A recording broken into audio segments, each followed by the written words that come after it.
नमो नमः। अथ मंगलाचरण।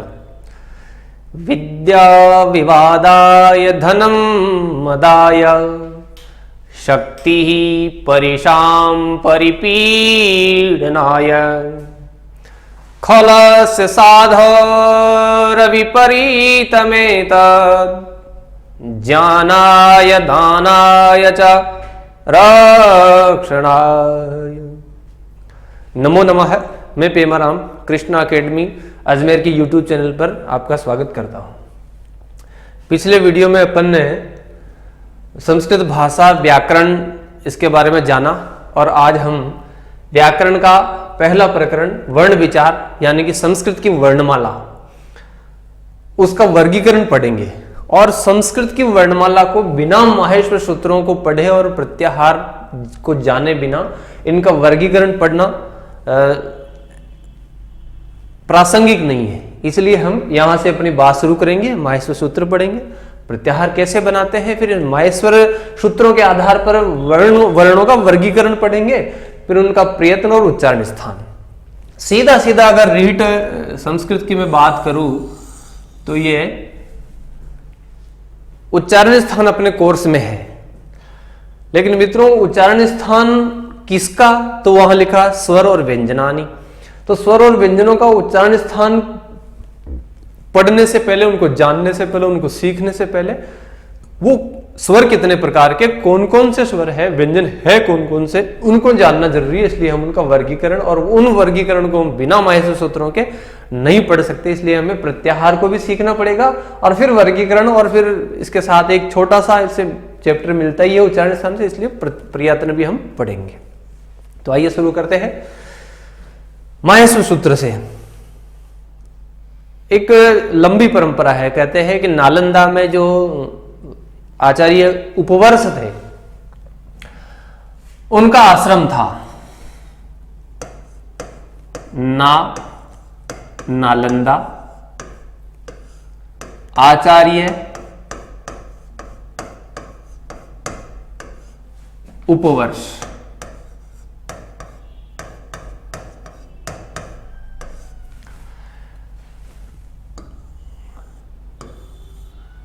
आचार्य उपवर्ष का नालंदा में आश्रम था। तो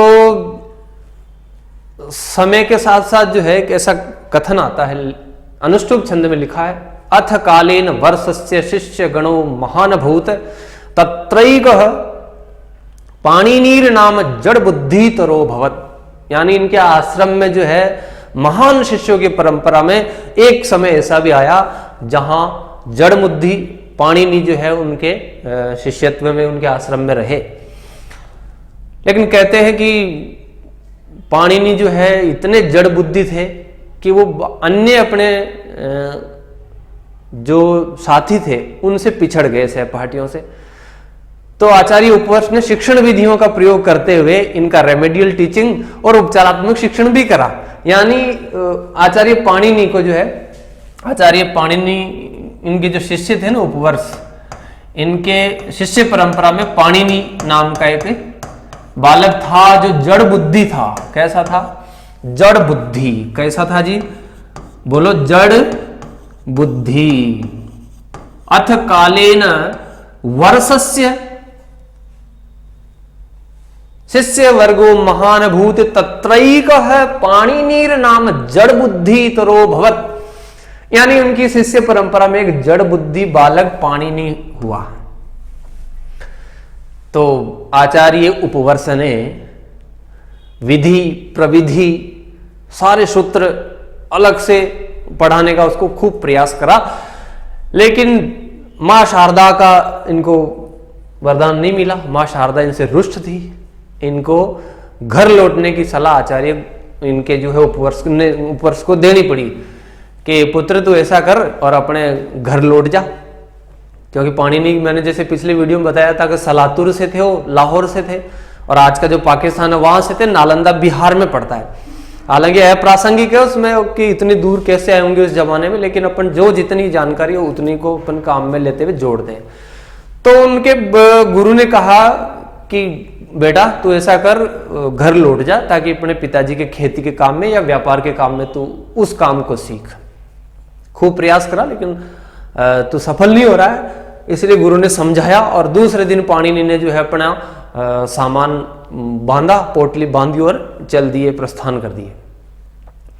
चले थे वो यात्रा पे प्रस्थान कर रहे थे, तो किसी गांव में जब जाके पहुंचते हैं तो सोचते हैं कि मैं मेरे घर जाऊंगा तो मेरे माता पिता को बड़ा सदमा होगा, दुख होगा और गांव में मेरी जो है इंसल्ट होगी, मेरी बेइज्जती होगी। तो इससे अच्छा है कि मैं क्यों नहीं मैं अपने जो है प्राणों को त्याग दूं। यानी उसने जो आत्महत्या करने का उनके विचार आ गया और आत्महत्या करने का विचार आया तो वो सोचा कि कैसे मरूं, बालक ही तो था तो कैसे मरूं। तो उसने सोचा कि यार कुछ पनियारियां थी जो पनघट पे पानी भर रही थी। गांव के बाहर होते थे पनघट, तो वैसे सुनने में आता है पढ़ते पन, तो गांव के बाहर एक कुआं था, पनघट था, उस पर कुछ महिलाएं पानी भर रही थी। और हमारे यहाँ तो पनिहारियां भी बहुत कुछ सिखा देती है। तो वो पानी भर रही थी वहां, तो वो बालक वहां उस कुएं पे चला, उस पनघट पे गया कि मैं इसमें कूद के जो है अपने प्राण दे दूंगा, न रहेगा बांस न बजेगी बांसुरी। तो उन्होंने जाकर के प्राण त्यागने का जो है प्रण बना लिया और जाकर के उन पनिहारियों के वहां जो है दूर से देखने लग गया और खड़ा हो गया कि यहाँ से हट जाएगी तो मैं क्या करूंगा, इस कुएं में कूद करके बस अपने प्राणों का अंत कर लूंगा मैं। तो अपने तो पनिहारियों का, जैसे पनिहारी की बात आ गई तो मैं आपको बताता हूँ कि छोटा सा पनिहारी की बात, कि अपने पनिहारियों भी जो है अपने शास्त्रों से भरी पड़ी है। तो पनिहारी का वो गीत है ना, काली कलायन उमड़ी बादली पिनिहारी जियलो,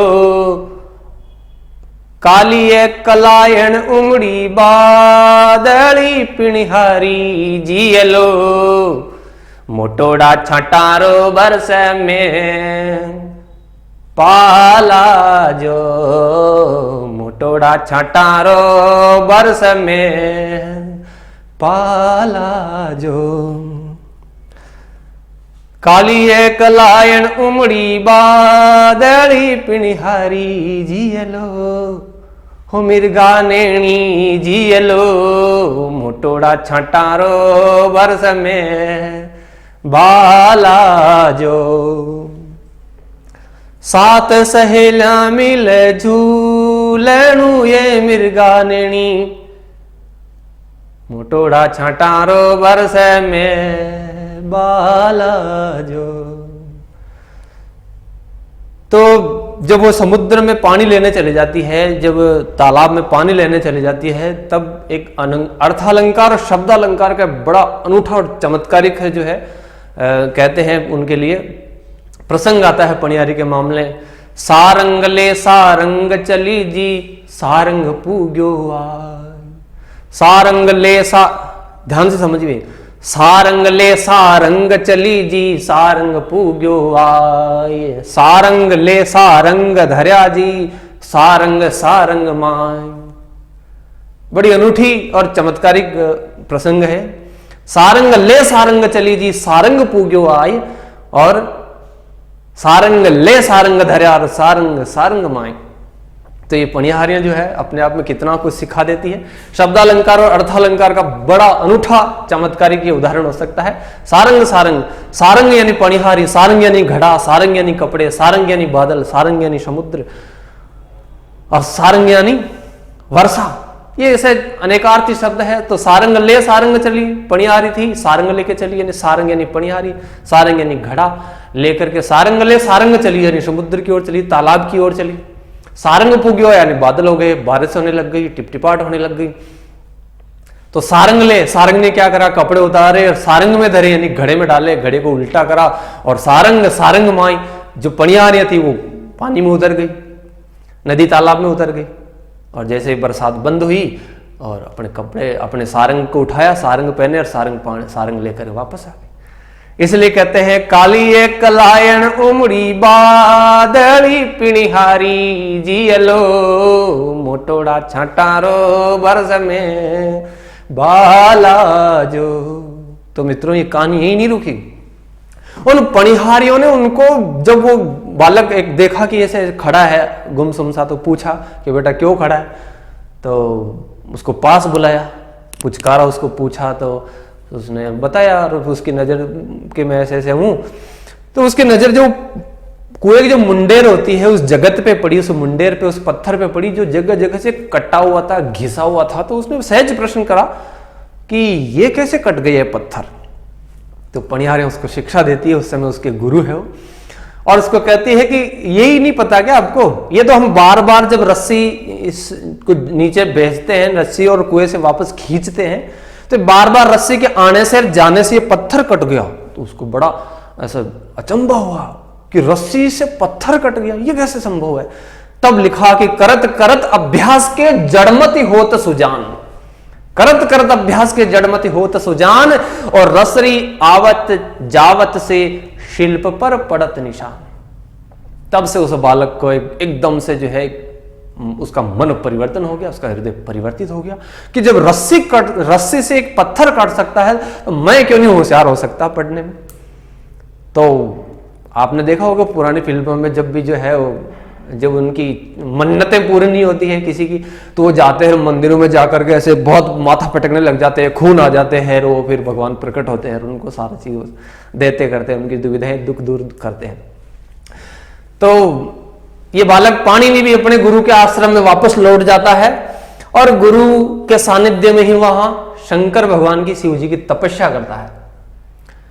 और तपस्या करने के बाद जो है कहते हैं कि येनाक्षरम अधिगम्य है महेश्वरात कृतस्नम व्याकरणम प्रोक्तम। इन्होंने पूरी व्याकरण जो है ना, अष्टाध्यायी नाम की वो पुस्तक शिव जी की तपस्या से आशीर्वाद प्राप्त करके अपने गुरु के सानिध्य में अष्टाध्यायी नाम की पुस्तक लिखी। इसलिए कहा कि अथ कालेन वर्षस्य शिष्य वर्गो महान भूत तत्रैक पाणिनीर नाम जड़ बुद्धि तरो अभवत। जिन्होंने क्या किया, येनाक्षरम समाम्नायम अधिगम्यम महेश्वरात कृतस्नम व्याकरणम प्रोक्तम तस्मै पाणिनये नमः। तो ऐसा कहते हैं जब शिवजी प्रसन्न होते हैं तो तांडव नृत्य करते हैं। तो तांडव नृत्य जब करते हैं तो शिवजी किसी की मनोकामना पूरी करने के बाद, ऐसा नंदिकेश्वर में एक ऐसा मंगलाचरण आता है, तो वहां भी इस बात की पुष्टि करी गई है। वो कहते हैं कि भगवान शिवजी ने जो है सनक सनंदन और सनत कुमार आदि अन्य ऋषि और महर्षियों की जो वर्षों की जो तपस्या को फलीभूत करने के लिए, उनका उद्धार करने के लिए अपने वाद्य यंत्र डमरू को 14 बार बजाया था। उसका प्रसंग आता है कि जब उन्होंने नृत्य करने के बाद रुके, तो रुकने के बाद 14 बार डमरू बजाया, और 14 डमरुओं की ध्वनियों को क्रमबद्ध और सूत्रबद्ध करके उनके ऊपर पूरे 4000 सूत्र में अष्टाध्यायी नाम की पुस्तक पाणिनि ने लिखी। तो आइए हम सब मिलकर वैसे नंदिकेश्वर का जो मंगलाचरण है उसका अपन भी स्मरण करते हैं। तो नृतावसाने नटराज राजो ननाद ढक्काम नव पंचवारम उद्धर्तु काम सनकादि सिद्धान एतत् विमर्शे शिवसूत्र जालम। शिवसूत्र जालम अर्थात जो माहेश्वर सूत्र की जो मैं बात करना चाह रहा हूं, अपन विषय प्रारंभ कर रहे हैं, मैं विषय पे आ गया हूं।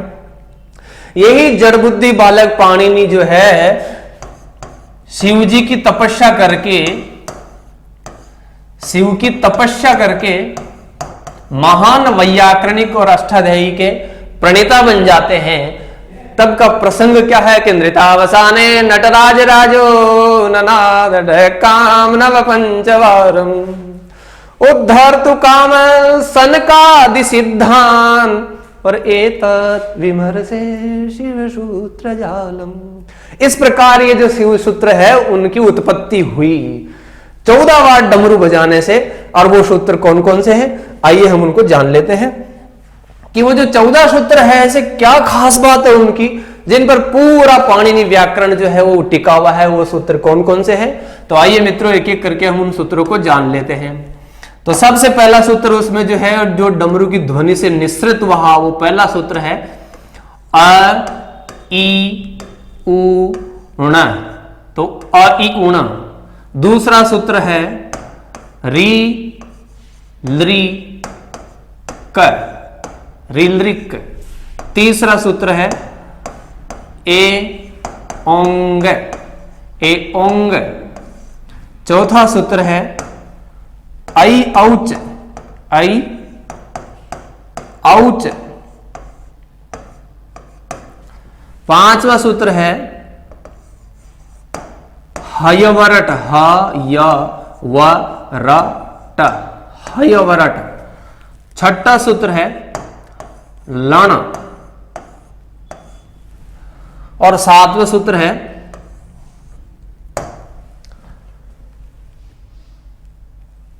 यमंगणनम, य म ंग ण न और म, यमंगणनम।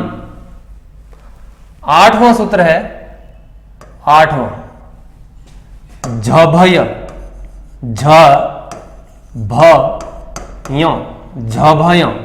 और नौवां सूत्र है घड़धस, घ ढ ध और श, घड़धस। और 10वां सूत्र है ज ब ग ड द और श, जबगड़दस। 11वां सूत्र है खप छट थ, ख फ छ ठ थ च ट त व, खप छट थ चट तव। 12वां सूत्र है कपय। 13वां सूत्र है श श श र। और अंतिम 14वां सूत्र है हल। तो ये भगवान माहेश्वर ने जब सनक, सनंदन और सनत कुमार आदि जो सिद्ध पुरुष थे, जिनकी वर्षों की तपस्या को फलीभूत करना था, जिनमें अनेकों जो है दिग दिगांतर से जो भगवान शिव की जो तपस्या करते आ रहे थे, उन ऐसे लोगों की तपस्या को फलीभूत करने की इच्छा से भगवान महेश ने नृतावसाने, जब उनका तांडव नृत्य जब रुक गया, अवसान हो गया, तो उन्होंने आशीर्वाद स्वरूप अपने वाद्य यंत्र डमरू को 14 बार बजाया, जिनमें से ये ध्वनियां निश्रित हुई। इन्हीं ध्वनियों को सूत्रबद्ध करके आचार्य पाणिनि ने जो है, आचार्य पाणिनि ने पूरी व्याकरण का जो अष्टाध्यायी व्याकरण जो है वो इन सूत्रों के ऊपर आधारित करके ही लिखी। तो आइए देखते हैं इन 14 सूत्रों को, क्योंकि डमरू से उत्पन्न हुई है तो उसी प्रकार का इनका राग अपन अपने हिसाब से भी सेट करते हैं, लेकिन एक बार देखते हैं, पढ़ते हैं इनको। तो जब 14 बार डमरू बजा, उसमें से ये 14 ध्वनियां निकली, तो उनको इस प्रकार उन्होंने स्वरबद्ध कर लिया, सूत्रबद्ध कर लिया। डमरू से वाद्य यंत्र से निकली, इसलिए थोड़ा सा हम कक्षा को रोचक बनाने के लिए मित्रों, आपको जब रीट आप में सफल हो जाओगे तो कक्षा में जाने के बाद कक्षा को रोचक बनाने के लिए, उसको बच्चे को जो है कनेक्टिविटी रखने के लिए आपको इस प्रकार की शिक्षण विधियों और प्रविधियों का सहारा लेना पड़ता है। तो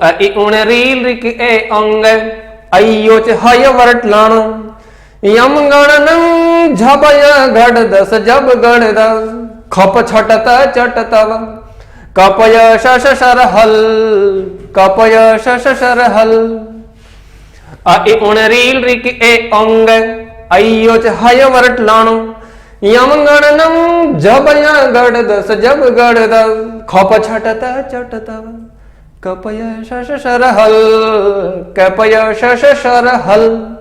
तो आप अपनी मस्ती में पढ़िए, क्योंकि संस्कृत बहुत मधुर और बहुत सरल भाषा है। मैंने आपको प्रथम बार जब अपन मिले थे वीडियो में, उस समय भी कहा था कि संस्कृत बहुत सरल है। कैसे? वो मैं गुनगुनाता हूं, नासिका का सारा। देखो, ये शिक्षण की विधियां हैं, विधियां प्रविधियां, क्लास को रोचक और बनाने के लिए आपको ये सारा लेना पड़ता है। तो आप निश्चित रूप से आप समझेंगे मैं जो गुनगुना रहा हूं।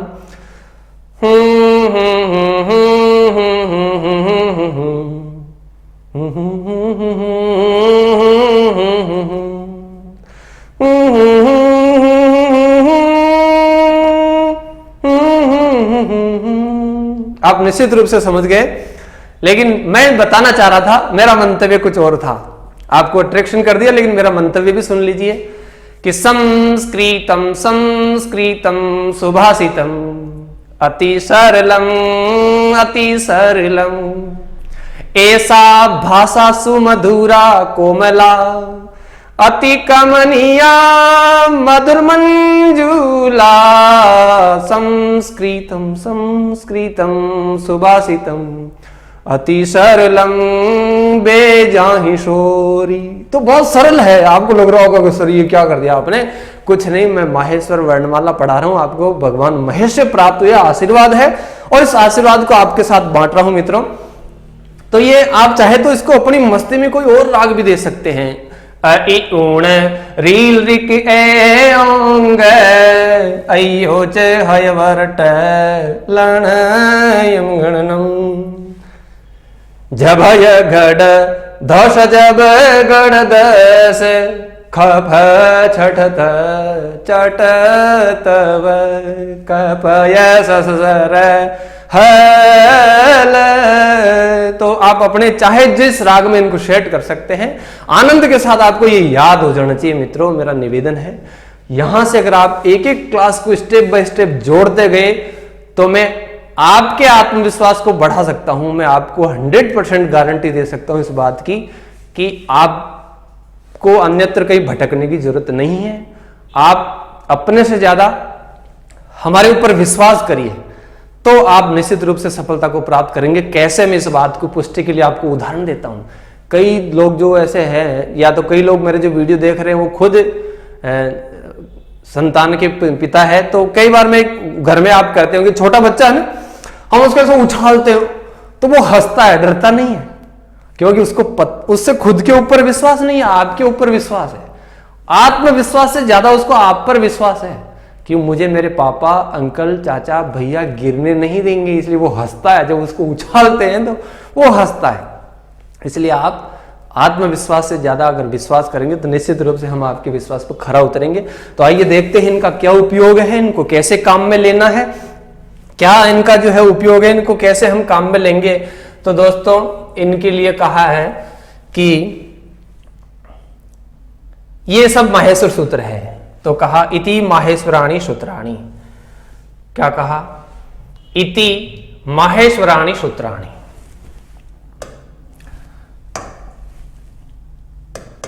पहली बात कि इति माहेश्वराणी सूत्राणी। माहेश्वराणी सूत्राणी। इति माहेश्वराणी सूत्राणी। इति यानी ये सब, ये नीचे जगह कम है इसलिए यहां लिख रहा हूं। इति माहेश्वराणी सूत्राणी। माहेश्वर है, महेश्वर नास्ति, माहेश्वर अस्ति अवगतम नैवा आम श्रीमन।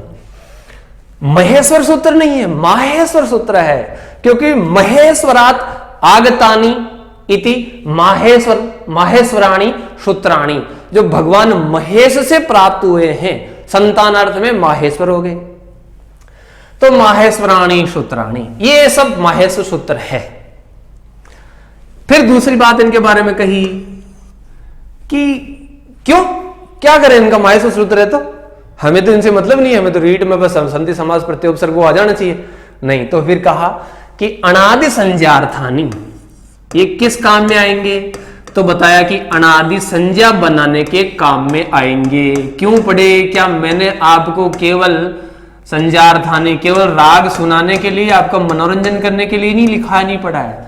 अनादि संज्ञार्थानी, इनसे अनादि संज्ञाएं बनेगी। कैसे बनेगी मैं अभी चर्चा करूंगा आगे।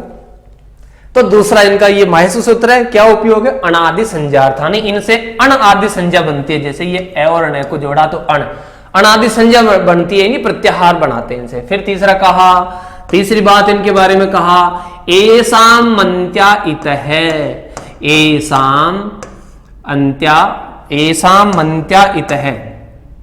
एसाम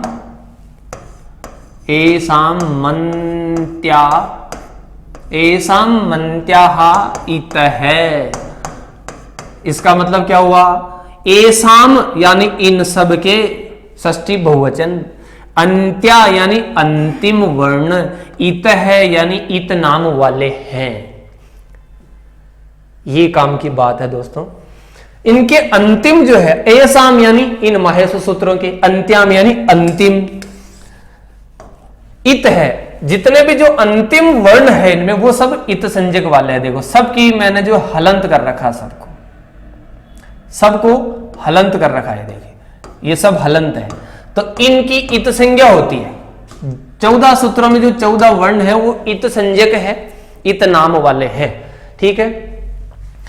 फिर आपको आगे शंका हुई कि सर ये जब इत संज्ञक है वो बाकी में जो ए मिला है सब में वो उच्चारण के लिए, इसलिए कहा हकार आदिशु। भाई यहां तक तो स्वर है ही, चे तक तो ये है से शुरू होता है अपना काम, है से लेकर के ले तक ये हल, ये सारे व्यंजन है, तो इसलिए व्यंजनों में आपको जो हलंत नहीं दिख रहा है, इसलिए आगे कहा शंका समाधान करने के लिए कि हकार आदिशु, हकारादि, हकारादिशु, हकारादिस्व, कारा, हकारादिशु अकार, हकार आदिशु अकार उच्चारणार्थम,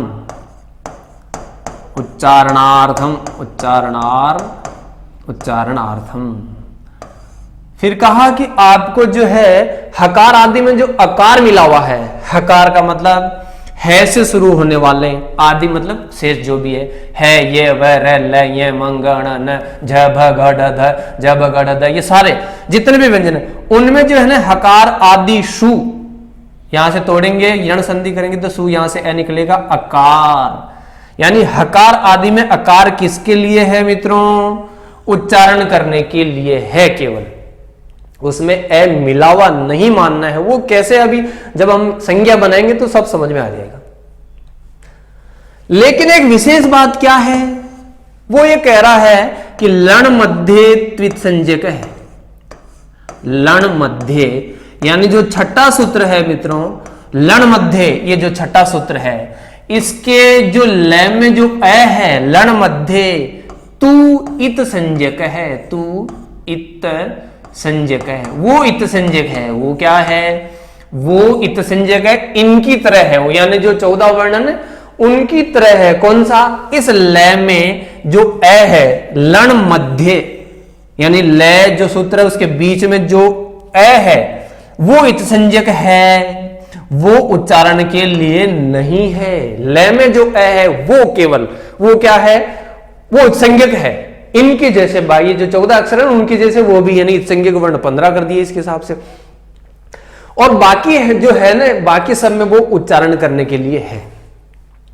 तो ये अनादि संज्ञाएं कौन कौन सी है, कैसे बनते हैं, क्यों बनाते हैं? अनादि संज्ञा यानी प्रत्याहार बनाने के लिए ये सूत्र काम में आते हैं। महर्षि पाणिनि ने इन सूत्रों की सहायता से संक्षिप्त प्रत्याहार बनाए, सूत्र बनाए। जैसे आपको पता है वो सूत्रकार, इससे नेक्स्ट पहले की वीडियो में पढ़ा था अपन ने, ये सूत्रकार है, तो उन्होंने सूत्र बनाए इससे। और कौन कौन से खास सूत्र, जो प्रमुख सूत्र जो आगे की व्याकरण पढ़ने में हमें सहयोगी होंगे, उन सूत्रों को हम थोड़ा सा जान लेते हैं। उन प्रत्याहार को हम जानते हैं कि प्रत्याहार निर्माण कैसे करते हैं। तो आइए हम सीखते हैं प्रत्याहार निर्माण। प्रत्याहार का निर्माण कैसे होता है? प्रत्याहार निर्माण, तो मैं आपको प्रमुख प्रत्याहारों का निर्माण करने का बताऊंगा करके, फिर बाकी की आप प्रैक्टिस करेंगे। नहीं आएगा तो उसको कमेंट में लिख देंगे, सर ये प्रत्याहार मेरे समझ में नहीं आया, कैसे बना, इसमें कौन कौन से वर्ण है। तो मैं कुछ संक्षिप्त और प्रमुख प्रत्याहार आपको बनाना सिखाता हूं, ठीक है ना। जैसे मैं इसकी बात करूं व्यवस्थित रूप से कि ये जो सारी वर्णमाला व्यवस्थित हो जाए, तो सबसे पहला तो इसमें जो प्रत्याहार, प्रमुख प्रत्याहार मैं आपको बताऊं वो है इस ए से लेकर के ले तक, अल। ये लो, क्या गजब टेक्निक लगाई है पाणिनि जी ने कि इस ए को इस लय के साथ जोड़ दिया। आदि रंतेन संहिता, ये प्रत्याहार विजयक सूत्र है। तो आदि को अंत के साथ जोड़ दिया अचसंज्ञ के साथ, तो क्या बना, प्रत्याहार बन गया, एक संक्षिप्त सूत्र बन गया। अब मुझे ये कहना नहीं पड़ेगा सारा क्या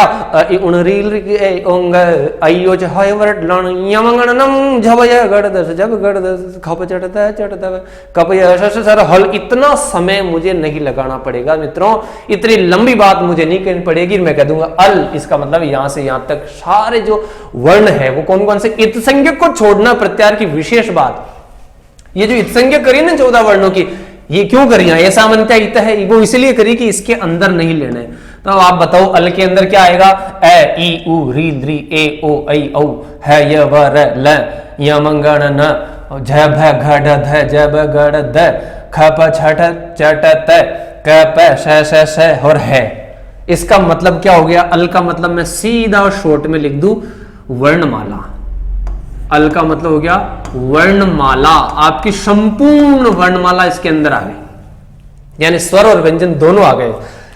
दूसरा प्रत्याहार मैं अपने हिसाब से बता रहा हूं आपको, इस ए को जब मैं इस चे के साथ जोड़ूंगा, इस ए को इस चे के साथ जोड़ूंगा तो प्रत्याहार बनेगा अच, ये अच प्रत्याहार बन गया। अब अच प्रत्याहार में आप क्या देख रहे हैं, मैं लिख देता हूं, क्योंकि छोटा है ना इसलिए मैं लिख देता हूं। अच प्रत्याहार में क्या क्या कौन कौन से वर्ण आएंगे, देखो अच प्रत्याहार में ऐसे शुरू करना है, तो अच प्रत्याहार में ऐसे शुरू करेंगे दोस्तों, तो ये ए, फिर ई, फिर उ, फिर इसे ण को नहीं लिखेंगे क्योंकि इसकी हमने इत संज्ञा कर दी थी, इसलिए ये पहले ही बता दिया ऐसा मनत्या इत है, तो उसको छोड़ दिया। आगे बढ़ के री, ये बहुत महत्वपूर्ण है, री ली, आगे का जो क आ रहा है उसको भी हम नहीं लिखेंगे क्योंकि उसकी संज्ञा हो गई, क को छोड़ दिया, ए पे आ गए। ए ओ ंग को भी हम नहीं लिखेंगे, और आई और आउ,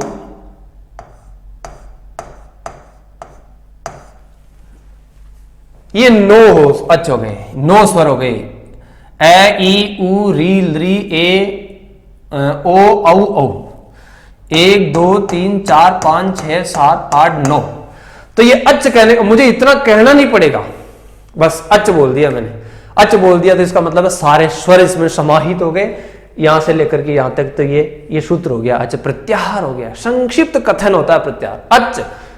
तो अच कहते ही मुझे सारे स्वरों का नाम लेने की जरूरत नहीं है, तो पहले मैंने वर्णमाला यानी स्वर व्यंजन दोनों आ गए, अच में केवल और केवल स्वर आते हैं। फिर मैं अगला प्रत्याहार बनाता हूं, है से शुरू करता हूं, पांचों सूत्र जो हयवरट का है इस लय के साथ जोड़ता हूं, तो अगला प्रत्याहार बनता है हल। अब देखो आप जो 10वीं तक पढ़े हैं, जो वीडियो देख रहे हैं, उनको लगता होगा कि स्वर संधि को अच संधि कहते हैं, रट लेते हैं बस। स्वर संधि को कौन सी संधि कहते हैं, अच संधि कहते हैं, और व्यंजन संधि को संस्कृत में हल संधि कहते हैं। क्यों, ऐसा आना चाहिए ना दिमाग में, क्यों कहते हैं, तो इनका जवाब बिना प्रत्याहार, बिना महसूस सूत्रों के हम नहीं दे सकते, ये पूरे प्रत्याहार समझाने पड़ेंगे उसको। मतलब हल यानी यहां से लेकर के इस लय तक जोड़ दिया, तो मैं सारे व्यंजन लिख देता हूं यहां, व्यंजन। ये प्रमुख प्रत्याहार मैं बता रहा हूं आपको, जो आपने नाम सुने हैं।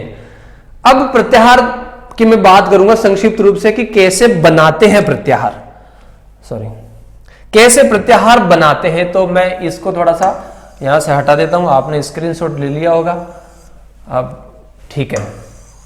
अब मैं यहां सिखाता हूं कि प्रत्याहार और कैसे बनाते हैं, जैसे काम के जो आगे काम आएंगे ना प्रत्याहार में, उनकी ही चर्चा कर रहा हूं केवल छांट करके, फिर कितने प्रत्याहार है वो सब बात करेंगे आप।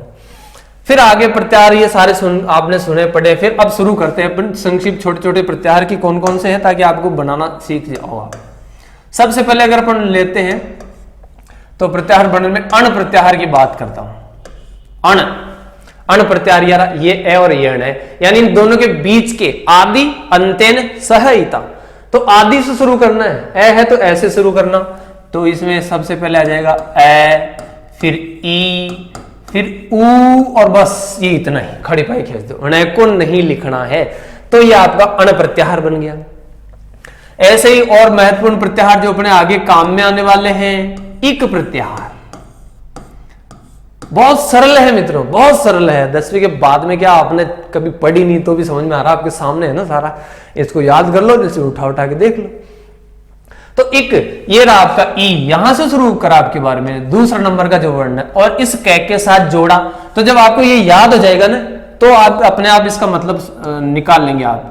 ई है तो ई से ही शुरू करना, ई उ री और री, बस ई उ री री। क्या आ गया तो बस कै को तो लिखना ही नहीं है ना, ए साम अंत्या इत है। अब इत कहने से सर हमें तो समझ में नहीं आया इत करने का मतलब है, तो फिर अगर रीड के लेवल की मैं बात बता रहा हूं, इसलिए मैं सूत्रों पे नहीं जा रहा हूं।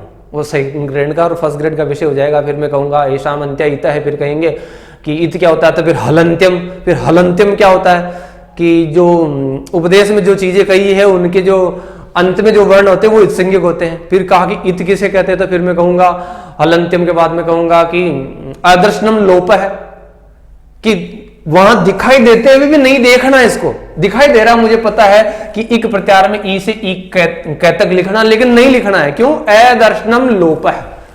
कोई चीज मेरे सामने है, जैसे मैं रास्ते से निकल रहा हूं, मेरे गुरुजी मिल गए पुराने, मुझे उनके दर्शन नहीं करने में सोचेगा अभी 2 पता बाद है, तो मैं क्या करूंगा, नहीं देखते हुए ऐसे साइड में करता हुआ चला जाऊंगा, किसी न किसी बहाने से उनको मैं नहीं देखूंगा, मौजूद होते हुए नहीं देखना, वो अदर्शनम लोप है। फिर कहा उसका क्या करेंगे कि अदर्शनम लोप है, कहा तस्य लोप है, उसका लोप कर देना चाहिए। तो ऐसे लंबी प्रक्रिया से इनका लोप होता है। आप इतना ध्यान रखें कि इनको प्रत्याहार में काउंट नहीं करना है बस। तो इक प्रत्याहार हो गया। आगे और अपन प्रत्याहार की बात करें तो एंग, ये यहां से प्रत्याहार उठाया मैंने, एंग काम में आएगा आगे संधियों में, इसलिए मैं आपको बता रहा हूं। एंग प्रत्याहार, बाकी के आप घर पे बैठ के इनका अभ्यास करेंगे तो आपको समझ में आ जाएंगे। एंग, देखिए ए, ये रहा ए और ये अंग है, इनको जोड़ दिया तो इसमें केवल और केवल 2 वर्ण है, ए और ओ, बस ये खड़ी पाई मैंने लगा दी, बस ये पूरे हो गए, एंग प्रत्याहार हो गया। ऐसे ही एच प्रत्याहार भी होता है, ये ए और ये च, एच प्रत्याहार कहां से शुरू करेंगे, ए ओ ऐ औ, ये 4 वर्ण इसके अंदर एच प्रत्याहार में आते हैं। कौन कौन से आते हैं, ए ओ ऐ औ। मित्रों कई बार जैसे अंतस्थ वर्णों का क्रम पूछते हैं परीक्षा में कि य लेवा का सही क्रम कौन सा है या अंतस्थ वर्णों का सही क्रम कौन सा है, वैसे यहां से भी एक प्रश्न बनता है कि एच वर्णों का सही क्रम कौन सा है। पाणिनि का जो अष्टाध्यायी है जो या माहेश्वर सूत्र है उनमें ये क्रम दे रखा है, और हम जो पिछले की जो क्लासों में या जब बचपन में जब अपन नर्सरी में थे तब हमें सिखाया गया था कि ऐसे अनार मोटा ताजा, आम फलों का राजा, इमली खट्टी मीठी, ईक सबको बाथा, उल्लू दिन में सोता, एड़ी में चोट लगी इनक लगा के देखो, और ओखली में दानों कुटो अवृत को बुलाओ। तो वो क्रम वहां ऐसा पड़ा था, अपने कैसे जोर जोर से चिल्लाते थे वहां, आ ई करके, फिर इसमें अपन क्या करते, ए ऐ ओ औ, ऐसे मुहारनी नहीं होती थे 8वें पीरियड में, याद करो अपने अतीत में जाकर के। लेकिन यहां इनका क्रम ये है क्योंकि ये इसका बड़ा भाई नहीं है, ये इसका बड़ा भाई कतई नहीं है। जैसे ए का बड़ा भाई आ, ई की बड़ी बहन ई, ऊ का बड़ा भाई ऊ होता है, री का बड़ी बहन री होती है, लेकिन ये इसका बड़ा भाई नहीं है। ये बात यहां से समझ में आ रही है, इसलिए इनका क्रम ये ए ओ ऐ औ, ये इनका क्रम है। यहां से दिया हमने उत्तर, प्रामाणिक है। ऐसा नहीं कि सर हमें ये कैसे कर सकते, डर लग रहा सर, हमने जैसा आज तक ऐसा ही देखा, तो ये कोर्ट में जा सकता विषय। हम ये कहेंगे ये रहा प्रामाणिक है, आचार्य पाणिनि की अष्टाध्यायी उठा करके देख लीजिए, ये प्रामाणिक है इनका जवाब। ऐसे ही जो अंतस्थ वर्ण उनका भी हम प्रामाणिक जवाब यहां से देते हैं कि इनका सही क्रम कौन सा है हयवरट का, तो य व र और ल। और वहां क्या पढ़ा था हमने छोटी क्लासों में, ये र ल व ऐसा पढ़ा था, ये र ल और व एकदम विपरीत क्रम पढ़ा था, वो ही हमारे दिमाग में अभी बैठा हुआ है, घुसा हुआ है। तो मित्रों उसको डिलीट मारना है। ऐसे ही प्रश्न पढ़ते हैं, पेपर सेटर हमारे बीच में से तो होता है, उसको सब पता है कहाँ क्या चूक होती है, तो हमारे दिमाग में यही होता है, ये र ल व वो सब होता है, और ये र ल व यहाँ से वो रॉन्ग होता है। तो यहाँ से उठाना, तो ये प्रत्याहार जो है ये माहेश्वर सूत्र है, बहुत महत्वपूर्ण है। चलिए आगे अपन काम के प्रत्याहार और बनाते हैं, बाकी आप प्रैक्टिस करना। और एक छोटा सा प्रत्याहार यहां से बना लेते हैं, अपन काम आएगा। ये यत्ती उठा करके ण को जोड़ दिया तो यण प्रत्याहार बन गया, काम में आएगा यण संधि के अंदर। यण में कौन कौन से है, य व, रे और ल, ये क्रम विशेष ध्यान रखना मित्रों। यहां से प्रश्न बनता है ये र को लेकर के, कई बार बना है पीछे, कई परीक्षाओं में इसका क्रम पूछ लिया जाता है और वहां फिर हम कंफ्यूज हो जाते हैं कि वास्तव में सही क्रम 4 ऑप्शन रहते हैं, चारों मिलते जुलते रहते हैं, थोड़ा थोड़ा फर्क रहता है। तो वहां उसके इनके सहायता से आसानी से निकला जा सकता है।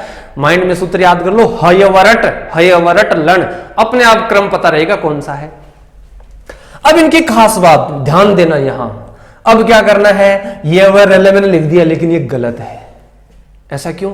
क्योंकि यहां अब जब मैंने पढ़ाए थे इनकी वृत्ति, तो एक बात आपने नोट करी होगी कि हकारादिशु अकार उच्चारणार्थ है। इनमें जो व्यंजनों में जो ए घुसा हुआ है वो केवल उच्चारण करने के लिए है, आप ऐसा नहीं लिख सकते, इसलिए उसको हटाना पड़ेगा, यानी इनकी टांग तोड़नी पड़ेगी, हलंत करना पड़ेगा। अब ये इस यण प्रत्याहार के सही वर्ण माने जाएंगे, इनको हलंत करना पड़ेगा, यहां से ए को हटाना पड़ेगा, नहीं हटाएंगे तो उच्चारण नहीं कर सकते, इसलिए केवल उच्चारण के लिए है। ऐसा क्यों कहा वहां? वो इसलिए कहा था कि आप जब प्रत्याहार बनाओ और वर्णों को काउंट करो उसके अंदर, तो वहां से ए को हटाना है। यह होता है आदर्शनम लोपम। मुझे दिखाई दे रहा है यहां ये यति ऐसा नहीं है, लेकिन फिर भी मैं यहां लिख रहा हूं तो उसको हलंत लिख रहा हूं। यह होता है आदर्शनम लोपम, मौजूद चीज है फिर भी मैं उसको नहीं देख रहा, तो यह य व र ल ये यण प्रत्याहार में आने वाले वर्ण है। आगे अपन पढ़ते हैं। तो एक विशेष प्रत्याहार की मैं बात करूं, एक विशेष वृत्ति आई थी कि लण मध्य तु इत संज्ञक है। उसका क्या मतलब है कि ल के बीच में जो ए वो इत संज्ञक है, तो दोस्तों से एक र प्रत्याहार की सिद्धि होती है। ये र ध्यान से समझना, ये र देखो आधा है, मैं हलंत, ये लो हलंत कर ही देता हूं, ये हलंत कर दिया क्योंकि उसके अनुसार हलंत है, ऐसा मन। अब मैं क्या करूंगा, इस ल के अंदर जो ए है जब वो इसके अंदर में जोड़ूंगा, र में ए जोड़ूंगा तो इन दोनों को मिलाकर के बनेगा र। ऐसा प्रत्यय आपको नजर आएगा, र, या कई बार इसको केवल र ऐसा भी लिखते हैं, र और र, ऐसे दोनों ही रूप आपको देखने को मिलेंगे। र प्रत्याहार आप कहोगे अरे ये गजब का प्रत्याहार आ गया, ये तो कहीं है ही नहीं, रह तो ये रहा। तो विशेष रूप से इसकी इत संज्ञा करी थी वहां वृत्ति में कि लण मध्य तु इत संज्ञक है, इसलिए इस ए को जब र में जोड़ेंगे तो र प्रत्याहार बना। और इसमें कौन कौन से वर्ण आएंगे, इसमें र और ल आएंगे। ये शुद्ध है क्या? नहीं है, हलंत करना पड़ेगा। अब ये र के अंदर ये 2 प्रत्याहार है, र प्रत्याहार में ये विशेष है, कई बार परीक्षा में पूछा है, कई बार इसका प्रश्न बना है। और आगे जब हम संधि पढ़ेंगे गुण संधि में, तो वहां अदेंग गुण में जो ए में र और ल जुड़ने वाले वो इसी की वजह से है। वहां एक सूत्र आता है ऊर्ण र परह, मैं उस समय उसकी चर्चा करूंगा, उस समय ये बात आप याद रखना, र प्रत्याहार वाली उस समय काम में आएगी। इसलिए मेरी क्लास है एक के बाद एक देखना, ताकि आपको सारा ढंग से समझ में आता रहे, सिस्टमेटिक। फिर आगे मैं बात करूं और प्रत्याहारों की जो अपने काम में आ जाएंगे आगे, थोड़ा तो आगे बढ़ते हैं थोड़ा। और महत्वपूर्ण प्रत्याहार जो अपन ने काम में आने वाले हैं, मैं उनकी थोड़ी सी चर्चा कर लेता हूं, शेष आप अपने स्तर पर बनाना, अभ्यास करना। एक प्रत्याहार बनता है अपना जस प्रत्याहार, इस जैसे लेकर जैसे इस से को जोड़ने पर जस प्रत्याहार बनता। जस काम का है, अपन जब व्यंजन संधि पढ़ेंगे तो आएगा जस प्रत्याहार। देखो ये जो हलंत है तो हलंत ही लिखा मैंने। जस प्रत्याहार में कौन कौन से हैं, ज, ब, ग, ड और द, बस हलंत। अब इनको क्या करूंगा, अकारादेशु हकारादेशु उच्चारण केवल उच्चारण करने के लिए थे, काम में लेने के लिए नहीं है। जब भी आप इनको काम में लेंगे तो ये हलंत वाले ही काम में आएंगे, आधे, क्योंकि व्यंजन की मात्रा आधी होती है दोस्तों। आपने कहीं वो एक श्लोक पढ़ा होगा, एकमात्रो भवेद ऋष्वो द्विमात्रो दीर्घम उच्यते, एकमात्रो भवेद ऋष्वो द्विमात्रो दीर्घम उच्यते, त्रिमात्रस्तु प्लुतो जेयो व्यंजनम चार्ध मात्रकम। व्यंजन की आधी ही मात्रा होती है। ऐसा भी प्रश्न पूछ लेते हैं व्यंजन की कितनी मात्रा होती है, तो व्यंजन की आधी मात्रा होती है, इसलिए इनको हमें आधा हलंत करना पड़ रहा है। तो जब गढ़ 10, ये जब गढ़ द, तो जस प्रत्याहार के अंदर मैं ये सब प्रत्याहार जो लिख रहा हूं मैं आगे काम में लूंगा, और उस समय मैं आपको इनकी वृत्ति नहीं बताऊंगा कि जब जस प्रत्याहार में कौन कौन से होते हैं, इसलिए इनको अभी याद करते हुए आगे के वीडियो देखना है। जस यानी जब गढ़ द, ये जस हो गया। और प्रत्याहार ऐसे, तो मैं और प्रत्याहार को भी लिख देता हूं कि और कुछ ऐसे और प्रत्याहार जो अपने आगे काम में आने वाले हैं, मैं उनको संक्षिप्त में लिख देता हूं। जैसे जस हो गया, एक आता है खर प्रत्याहार, खर, जिसमें खप छठत से शुरू करना आपको, और आप इसमें आप बाकी आप जैसे ये रहा आप देखेंगे यहाँ माहेश्वर सूत्रों में, तो ये ख से शुरू करना, खप छठत चटत कप या श यहां तक। तो मैं सीधा इसका अगर निचोड़ लिखूं तो खर प्रत्याहार में कौन कौन से वर्ण है? खर प्रत्याहार में है पहला, दूसरा और श और श। ये भी एक तरीका होता है शॉर्ट रूप से लिखने का, लंबा चौड़ा लिखने से मैं बच गया। पहला दूसरा क्या, एक दो क्या, यानी सभी वर्गों का पहला अक्षर। वर्ग कितने होते हैं आगे इसी चैप्टर में आगे पढ़ने वाले हैं वर्ण वर्गीकरण में, लेकिन मैं बताता हूं वर्ग 5 होते हैं, कू चू टू तू पू। तो 5 वर्ग होते हैं, तो पांचों वर्गों का पहला अक्षर और दूसरा अक्षर, यानी क ख च छ ट ठ त थ प और फ कितने हो गए? 10 अक्षर हो गए। और श ये 13 अक्षर हो गए। बोलो इन 13 वर्णों को बोलना ही नहीं है, खर कहते ही समझ जाओ आप, है टेक्निक। तो ऐसे जब मैं संधि पढ़ाऊंगा आगे जब पढ़ेंगे तो मैं उस समय ये नहीं कहूंगा खर अर्थार्थ ख फ छ ठ थ च ट त व को छोड़ेंगे, सॉरी, क प और श। अब आपको समझ में भी नहीं आएगा, इतना बोलूंगा तो कौन कौन से वर्ण बोले आपको स्किप हो जाएंगे दिमाग से, इसलिए मैं सीधा कहूंगा खर, बस। खरीच, आगे सूत्र आते खरीच, बस मैं समझाऊंगा जब संधियों की बात करेंगे तो थोड़ा थोड़ा आपको ध्यान में आ जाएगा। और अपने काम के प्रत्याहार कौन से हैं? एक जैसे सर प्रत्याहार भी बनता है, श और रे को जोड़ा तो शर प्रत्याहार। कौन सा? शर प्रत्याहार। ऐसे बहुत सारे प्रत्याहार अपने काम में आने वाले हैं आगे। एक प्रत्याहार होता है चर प्रत्याहार, च और रे। चर प्रत्याहार में कौन कौन से वर्ण है? ये जब तक आपको माहेश्वर सूत्र याद नहीं होंगे तब तक प्रत्याहार बनाने का आनंद प्राप्त नहीं होगा। तो चर प्रत्याहार च से शुरू करना, देखो ये मिल गया आपका च, यहां से शुरू करना, च ट त और क प और श। बहुत महत्वपूर्ण आगे काम में आने वाला है। तो च हलंत, ट हलंत, च ट त हलंत, और फिर क हलंत, फिर प हलंत, फिर श हलंत, फिर श हलंत, फिर श हलंत। ये चर प्रत्याहार में है 1 2 3 4 5 श। तो इसको भी ऐसा भी लिख सकते हैं, एक श, यानी प्रत्येक वर्गों का प्रथम अक्षर है इसमें, और श। ऐसे दोस्तों प्रत्याहार की बात अपन बस इतने ही करेंगे। ऐसे अगर मैं बात करूं कि ऐसे कुल कितने प्रत्याहार बनते होंगे सर, तो अनंत प्रत्याहार बना सकते हैं। एक जगह पढ़ने में आता है कि 281 प्रत्याहार तक गिनती चली जाती है, लेकिन जो अष्टाध्यायी है जिनमें सूत्रों में जो जो प्रत्याहार काम में आए हैं उनकी जो है सर्वमान्य संख्या, जो अष्टाध्यायी जो पाणिनि है, जो उन्होंने जो सूत्रों में जो प्रत्याहार काम में लिए हैं, वो जो प्रत्याहार है वो जो प्रत्याहार है ना,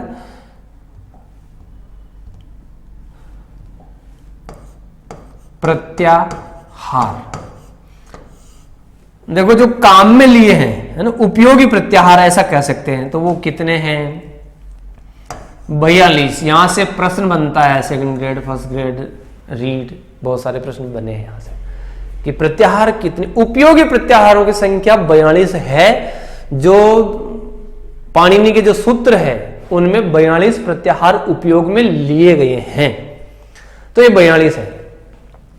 फिर सूत्रों के अनुसार, ये जो सूत्रों में जो अपन को प्रत्याहार मिलते हैं ना, वो अगर इसमें एक वार्तिक में भी एक प्रत्याहार, नया प्रत्याहार काम में लिया वार्तिककार महर्षि कात्यायन ने, तो वो एक और प्रत्यय काम में लिया उन्होंने, चाय प्रत्यय, नया प्रत्याहार बनाया उन्होंने इनके अलावा, लेकिन वो वार्तिककार ने बनाया था। तो इधर इसको जोड़ देते हैं चय प्रत्यय को, तो कुल प्रत्याहार कितने हो जाते हैं? 43 हो जाते हैं। उनादि पाठ के अंदर एक और प्रत्याहार मिलता है, यय प्रत्याहार मिलता है। अगर इसको भी जोड़ देते हैं तो प्रत्याहार कितने हो जाते हैं? 44 प्रत्याहार। तो 41, 42, 43, 44 ऐसे ऑप्शन आने वाले हैं। तो इसमें 42 को सर्वमान्य है और प्रचलित में है कि भाई 42 प्रत्याहार मान्य है। मुख्य रूप से जो सूत्रकार ने काम में लिए हैं अपने सूत्र में, और वहां 42 प्रत्याहार का ही उन्होंने उपयोग किया। वैसे तो अपन बहुत सारे प्रत्याहार बना सकते हैं, कोई 281 जिसे मैंने संख्या बताई थी, ये वार्तिककार ने काम में लिया था।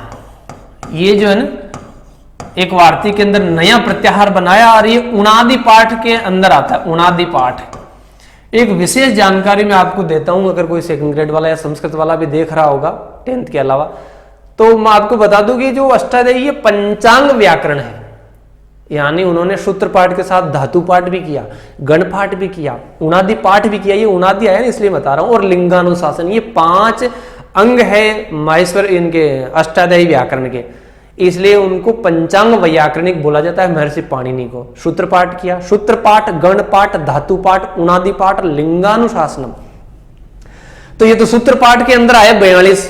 और एक जो उणादि पाठ है वो अलग विषय है। देखो उणादि पाठ, लेकिन मैं आपको क्लियर कर रहा हूं ताकि आप कंफ्यूज नहीं हो। तो उणादि में एक प्रत्याहार नहीं है, तो उस समय 43 हो गए, सॉरी उस समय 44 हो गए, इनको जोड़ते हैं तो। और एक जगह कहते हैं कि भाई नागेश भट्ट जो रे प्रत्याहार को नहीं मानते हैं, वो कहते हैं कि 41 प्रत्याहार है। तो ऐसे 41 प्रत्याहार भी चर्चा में चल रहे हैं, लेकिन सर्वमान्य जो संख्या है वो 42 है। ठीक है, बस प्रत्याहारों की बात इतनी है। इन माहेश्वर सूत्रों में जो वर्णमाला है वो एक विशेष रूप से समझने की बात है, मैं आपको यही बता देता हूं संक्षिप्त में। जो वर्णमाला है, वर्ण वर्गीकरण पढ़ने वाले हैं अपन, इन सूत्रों में जो वर्णमाला आई है मित्रों, उसको थोड़ा सा आप सरसरी नजर से देखेंगे तो सबसे पहले उसमें क्या आया है? अच आया है। यानी सबसे पहले उसमें स्वर आए हैं, सबसे पहले स्वर है। स्वयं राजन्ते इति स्वराः। अच, अच के बाद में क्या आया है? अच के बाद में आया है। अपन एक बार इसको है को छोड़ देते हैं तो फिर क्या आया है? यण प्रत्याहार। अच के बाद में यण आया। यण का मतलब इसमें क्या आया है? अंतस्थ आया। अंतस्थ, अंतस्थ वर्ण आए। और यण प्रत्याहार के बाद अपन बात करें तो अंतस्थ के बाद में क्या आता है? सभी वर्गों का 5वां यमगणनम आया पहले, सभी वर्गों का 5वां अक्षर पहले आया है। फिर 5वें के बाद में चौथा अक्षर है, फिर तीसरा है, फिर दूसरा है, फिर पहला है, और फिर लास्ट में क्या है? शर और हल, यानी लास्ट में क्या है? ऊष्म वर्ण सबसे लास्ट में है, ऊष्म। तो ये क्रम है, ये क्या है? एक निर्धारित क्रम है। सबसे पहले को क्या है? स्वर, फिर अंतस्थ, और फिर 5वां, चौथा, तीसरा, दूसरा और पहला, ये क्रम है एक सभी वर्णों का। और फिर लास्ट में आ गए आपके उसमें। तो हम इनको लेकर के वर्गीकरण करने वाले हैं कि स्वर कितने हैं, अंतस्थ कौन कौन से हैं, और ये पंचमाक्षर और ये ऊष्म, इनको लेकर के हम नेक्स्ट पढ़ते हैं वर्णों का वर्गीकरण। तो आइए वर्ण वर्गीकरण, वर्ण वर्गीकरण की बात करते हैं। वर्ण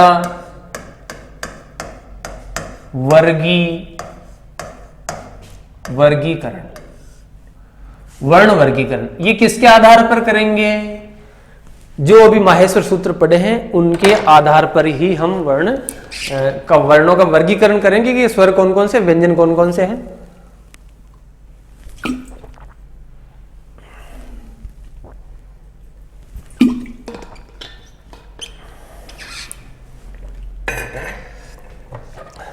तो वर्ण वर्गीकरण करते तो अपने पास में सबसे पहला आधार आता है। सबसे पहली बात है कि स्वर, स्वर वर्ण, स्वरों का वर्गीकरण पढ़ना अपन को सबसे पहले, क्योंकि माहेश्वर सूत्रों में सबसे पहले वर्णमाला में जो है स्वर ही आए। तो स्वरों को वहां वर्णमाला में अच नाम से कहा। तो अब आप ध्यान रखेंगे, अच कहूं चाहे मैं स्वर बोलूं, बात एक ही है। ये कौन कौन से हैं? तो थोड़ा सा वहां स्पष्ट नहीं लिखा, लेकिन वृत्तियों में सब स्पष्ट लिखा, मैं बता देता हूं। तो इनमें सबसे पहला प्रकार है मूल स्वर। मूल स्वर, मूल स्वर कौन कौन से हैं? ए, ई। मूल स्वर कौन कौन से हैं?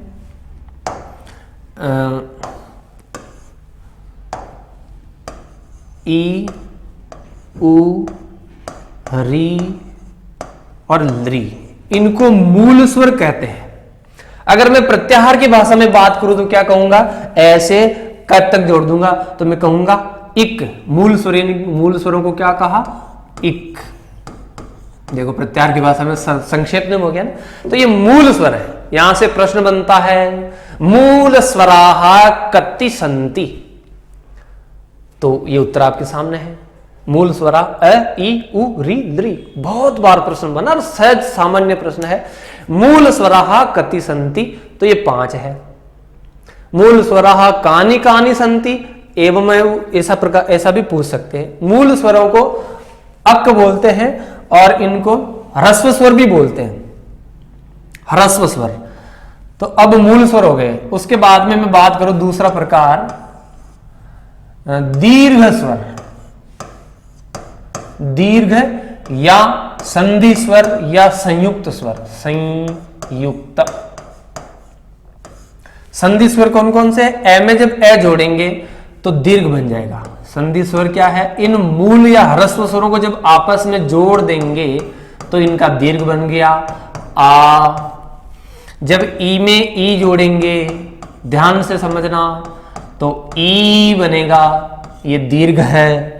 जब ऊ में ऊ जोड़ेंगे तो ऊ बनेगा। और जब री में री जोड़ते हैं तो बनेगा री। इसमें 2 मात्रा है, इसमें 1 है। और लृ का कोई दीर्घ नहीं होता है, इसलिए दीर्घ स्वर कितने हो गए? ये 4। ठीक है, ये दीर्घ स्वर हो गए। मूल स्वरों को जब मूल स्वरों के साथ जोड़ते हैं तो दीर्घ बनते हैं। संयुक्त स्वर या संधि स्वर भी ऐसा कहते हैं इनको। ये संधि करके मूल स्वर क्यों कहा, उनमें आप अंतर समझ लीजिए कि इनको मूल स्वर क्यों कहा। कि मूल में तो ये 5 ही है और 5 ही उच्चारण स्थान जो अपने मुंह में है, उन 5 का एक एक ये है। अब इनको मूल स्वर है, इनको जोड़ करके दीर्घ बना लिया। और इनको जब क्रॉस जोड़ते हैं, ए को ए में जोड़ा तो आ, लेकिन जब ए को ई के साथ जोड़ते हैं, ए को ऊ के साथ जोड़ते हैं, ए को री के साथ जोड़ते हैं और ए को लृ के साथ जोड़ते हैं, तो ये संधि स्वर हो गए, संयुक्त स्वर हो गए। वो कैसे हुए देखो आप। अगर मैं ए में ए नहीं जोड़ करके ए में ई जोड़ लेता हूं, ए में ई जोड़ लेता हूं तो ए बन गया, नया स्वर की उत्पत्ति होगी। मैं ए में ऊ जोड़ता हूं तो ओ बनता है। अभी समझ में नहीं आ रहा होगा इनका कारण, लेकिन मैं बताऊंगा, आगे लिख देता हूं। जब ए में री जोड़ देते हैं तो अर बनता है, अर बनता है। ठीक है, जब ए में लृ जोड़ते हैं तो अल बनता है।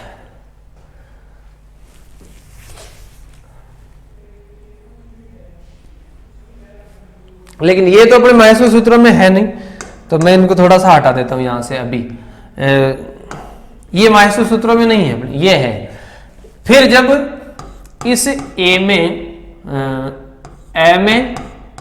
ये ए जोड़ते हैं तो बनता है आई, और इस ए में जब ये इस ओ को जोड़ते हैं तो बनता है आउ। ये महसूस सूत्रों के अंदर वहां अपन को मिलते हैं।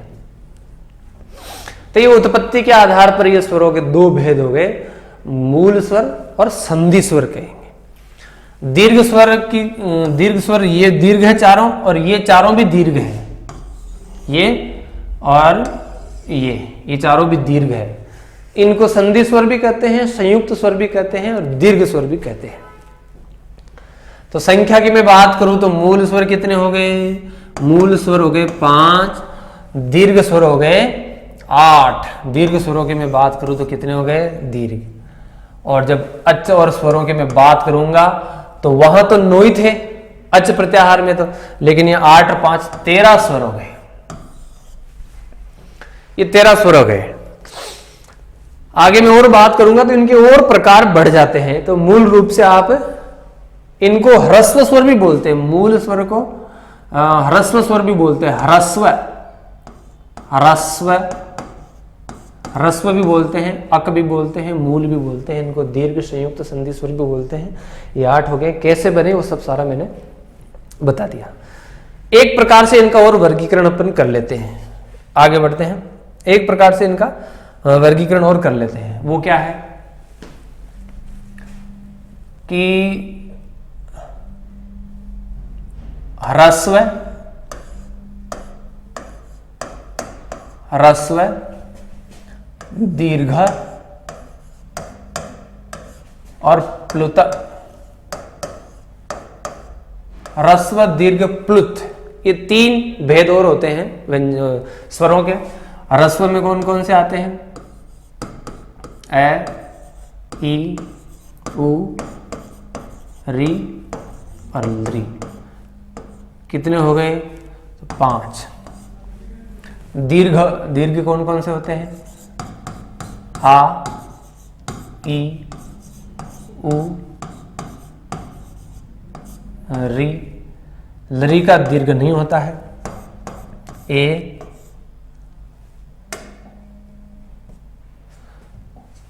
ओ, आई और औ।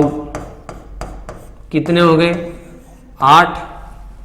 और प्लुत स्वर इन सब का होता है ए, ई, उ, री, ली।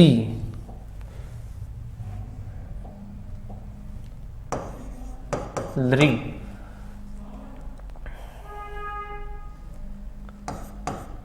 ए, आई,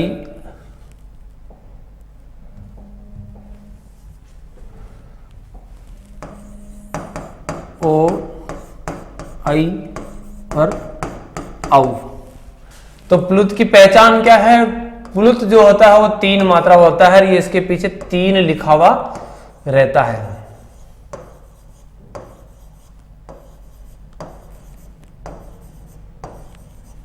ये 3 लिखा हुआ रहता है। तो ये स्वर कितने हो गए? 9। तो 5, 8 और 9 कितने हो गए? 5, 8 और 9 बराबर कितने हो गए?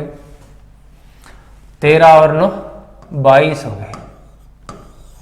अगर प्लुत को जोड़ दिया जाता है उच्चारण स्थान के आधार पर, मात्रा के आधार पर, यह भेद किस आधार पर है? उच्चारण में जो समय लगता है, उच्चारण में जो समय लगता है, यानी उच्चारण के आधार पर कह सकते हैं, काल के आधार पर कह सकते हैं, या मात्रा के आधार पर ये भेद हो सकते हैं। उच्चारण, काल या मात्रा के आधार पर स्वरों के ये 3 भेद होते हैं और कुल 22 प्रकार होते हैं। देखो तो प्रश्न कौन कौन से कैसे प्रश्न बने? उच्चारण के आधार पर ये 3 हो गए और ये कुल 22 हो गए। तो प्रश्न कौन कौन से हो गए? देखो, ह्रस्व स्वर, ह्रस्व बोले तो कितने? तो बोले 5। मूल स्वर कितने? प्रश्नों की चर्चा कर लेता हूं मैं कि कौन कौन से प्रश्न कैसे कैसे बनते हैं। तो मूल स्वर को कितने? तो बोले 5। तीसरा कि दीर्घ स्वर कितने? दीर्घ स्वर है 8। संयुक्त स्वर कितने? संयुक्त, संयुक्त या संधि तो 4। स्वर कितने? स्वर यानी मेरा अभिप्राय है अच में कितने प्रत्याहार है? तो 9। फिर आगे प्रश्न आ गया कि कुल स्वर कितने हैं? कुल स्वर कितने? तो 9 में 4 जोड़े 5 जोड़े 13। और उच्चारण के आधार पर अगर ऐसा पूछे संपूर्ण स्वर कितने? संपूर्ण, या ऐसा कहते हैं उच्चारण के आधार पर जो ह्रस्व दीर्घ प्लुत तीनों को मिलाकर के, ह्रस्व दीर्घ संपूर्ण का मतलब मेरा आशय है ह्रस्व दीर्घ और प्लुत, इन तीनों को जब जोड़ते हैं तो स्वर कितने होते हैं? तो 22 स्वर होते हैं। बस ये स्वरों के ऐसे प्रश्न बनते हैं। ठीक है, तो नेक्स्ट अपन पढ़ते हैं वर्गीकरण में। हम स्वरों का वर्गीकरण पढ़ रहे थे, तो मैं आपको बता दूं ये जो स्वर है ये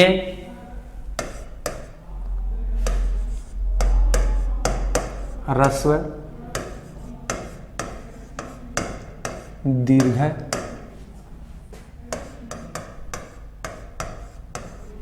और प्लुत प्रकार से 3 प्रकार का होता है। ह्रस्व, दीर्घ, प्लुत 3 प्रकार का होता है। फिर ये प्रत्येक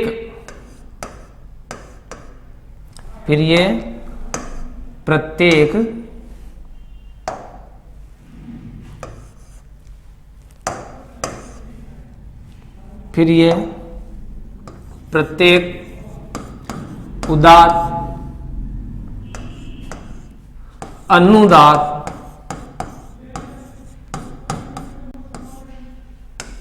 और स्वरित।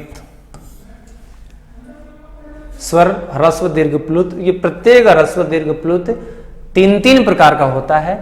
और ये भी ह्रस्व, दीर्घ, प्लुत भी फिर क्या होते हैं, प्रत्येक 2 प्रकार के होते हैं। अनुनासिक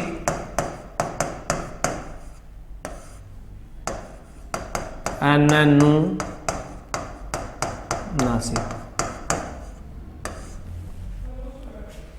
तो जैसे ये स्वर हो गए, ये 3 भेद ये हो गए, फिर 3 के 3 भेद ये हो गए, फिर उनके 2 भेद ये हो गए, तो कितने हो गए, 3 तरीके 9 और 9 2 18। यानी जो ह्रस्व है वो 18 प्रकार का हो गया। ह्रस्व अब आपको पता है कौन कौन से, ह्रस्व में कौन कौन से है, जैसे ह्रस्व में ए, ई और उ ये थे। ए, ई, उ ये सब जो है ये कितने प्रकार के हो गए, प्रत्येक 18 प्रकार का हो गया।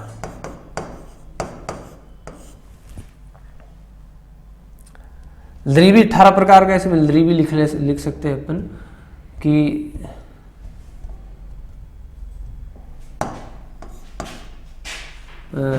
री और लृ, ये सब 18 प्रकार के हो गए। ठीक है, दीर्घ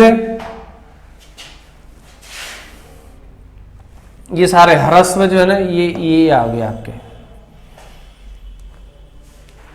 तो एक विशेष प्रकार है, 18 प्रकार के हो। कैसे आपको समझ में नहीं आएगा, इसलिए एक उदाहरण लेता हूं, ए का उदाहरण लेता हूं। देखो ए यहां ह्रस्व है, ठीक है, फिर ये रहा ए, इसके 3 भेद हो गए। कौन कौन से, एक तो ह्रस्व हो गया, एक दीर्घ हो गया और एक प्लुत हो गया।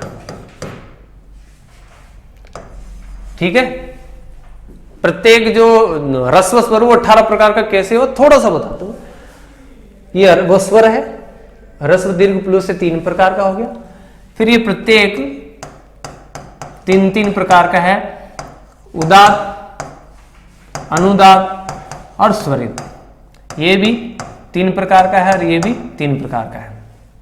फिर ये प्रत्येक 2 प्रकार के हैं, अनुनासिक और अननुनासिक। ऐसे करके 18 प्रकार का हो गया। ये आपके काम की चीज नहीं है रीड के लिए, लेकिन फिर भी थोड़ा सा मैं बता रहा हूं। तो ये स्वरों का वर्गीकरण हो गया। नेक्स्ट अपन चलते हैं व्यंजनों के वर्गीकरण पर।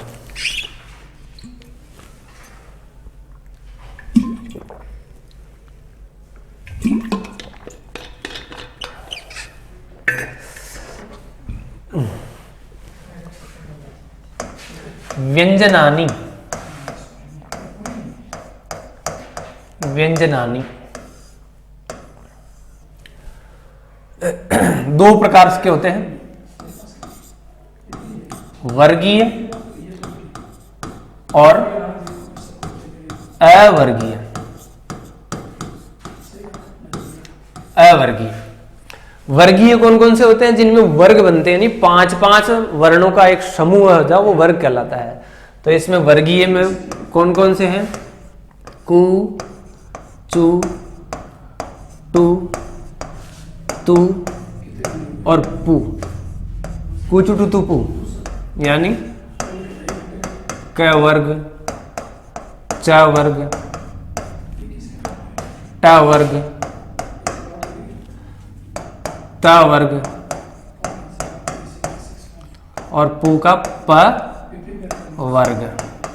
ठीक है। अवर्गीय के अंदर क्या आ गया है? य, व, र और ल, यानी यण ये अवर्गीय में आ गए। श, श, श और है, यानी ये ऊष्म जो है ना शल प्रत्याहार। शल जो सल प्रत्याहार के जो वर्ण है, देखो मैंने प्रत्याहार काम में ले रहा हूं मैं और आपको समझ में भी आ रहा है क्योंकि हम प्रत्याहार पहले पढ़ चुके हैं। तो यण प्रत्यय, यण और शल ये अवर्गीय कहलाते हैं और ये वर्गीय कहलाते हैं। इसमें कैसे लेकर के मैं तक 25 अक्षर होते हैं। ठीक है, आप जानते हैं कौन कौन से होते हैं? क ख ग घ ड़ वो सारे। और ये इसमें ये 4 होते हैं और इसमें ये 4 होते हैं। तो ये 4 4 8 ही हो गए। 8 और 25 कुल व्यंजन कितने हो गए? 33 व्यंजन हो गए। ये एक उत्पत्ति के आधार पर वर्गीकरण पढ़ सकते हैं। दूसरे अगर अपन उच्चारण स्थान की बात करें तो उच्चारण के आधार पर ये सारे क्या कहलाते हैं?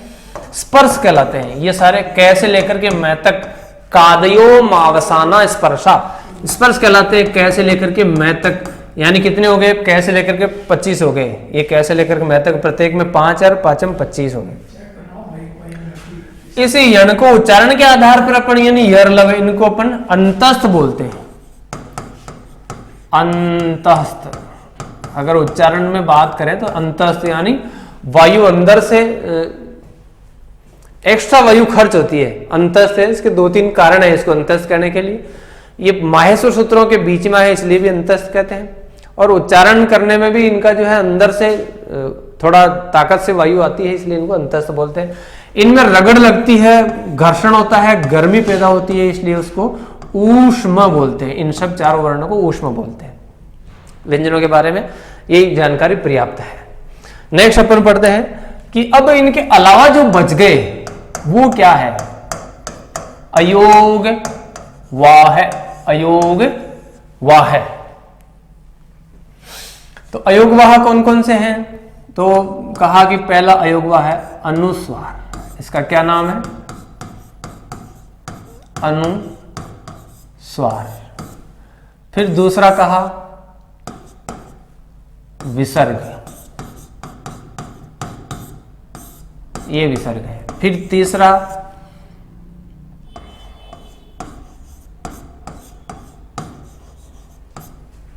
इनको बोलते हैं जिह्वा मूल्य,